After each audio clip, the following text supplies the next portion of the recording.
First position is the high plank. The second is the up dog. The third is the down dog. This is your private yoga class.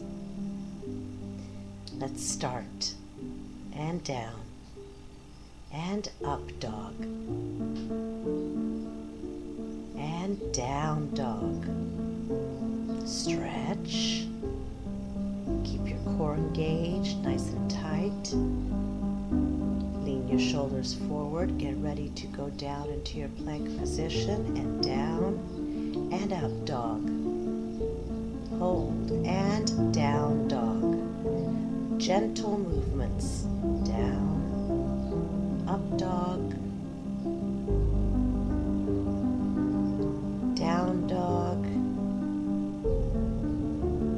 Gentle movements. Lean your shoulders forward and again. You can loop this video as many times as you like. I'll see you here again tomorrow and every day.